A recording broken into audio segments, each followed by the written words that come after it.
মোৰ মৃত্যুত বন্ধ ঘোষণা নকৰিবা, বৰঞ্চ এটা দিন বেছিকৈ কাম কৰি দিবা যদি মোক সঁচাকৈয়ে ভাল। সকলো চৰাই বৰষুণত গছৰ ডালত আশ্ৰয় লয়, কিন্তু ইগলে মেঘৰ ওপৰত উঠি ডাৱৰক কটাক্ষ কৰে। সমস্যা একেই, কিন্তু সমাধানৰ পন্থাই পাৰ্থক্য আনি দিয়ে। জীৱনত সমস্যাৰ অত্যন্ত প্ৰয়োজন, তেতিয়াহে সফলতা উপভোগ কৰিব পাৰি। সপোন সপোন সপোন, সপোনক চিন্তালৈ আৰু চিন্তাক কাৰ্যলৈ ৰূপান্তৰ কৰা। সপোন সেয়া নহয় যি শুই শুই দেখা যায়, সপোন সেয়াই যি শুব নিদিয়ে। জীৱনৰ জটিলতাক তোমাৰ ধ্বংস কৰিবলৈ নাহে, বৰঞ্চ ইয়াৰ দ্বাৰা তোমাৰ ধৈৰ্য আৰু শক্তিক পৰীক্ষাৰ বাবে সুযোগ দিয়ে। সেয়েহে জটিলতাক বুজাই দিয়া তুমিও যে জটিল।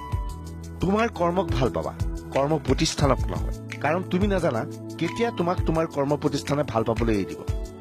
মই ধুনীয়া ব্যক্তি নহয়, কিন্তু মই কাৰোবাক সহায়ৰ বাবে হাত এখন আগবঢ়াই দিব পাৰোঁ। সৌন্দৰ্য অন্তৰত থাকে, মুখমণ্ডলত নহয়। প্ৰথম সাফল্যৰ পিছত জিৰণি নল'বা, কাৰণ দ্বিতীয়টোত অসফল হলে প্ৰথমটো তোমাৰ সৌভাগ্য বুলি সকলোৱে ক'ব। যদি তুমি সূৰ্যৰ দৰে উজ্জ্বল হ'ব খোজা, তেন্তে সূৰ্যৰ দৰে প্ৰথমে নিজকে পুৰিব লাগিব। কাৰোবাক হৰুৱাবলৈ সহজ, কিন্তু কাৰোবাক জয় কৰাটো অত্যন্ত কঠিন।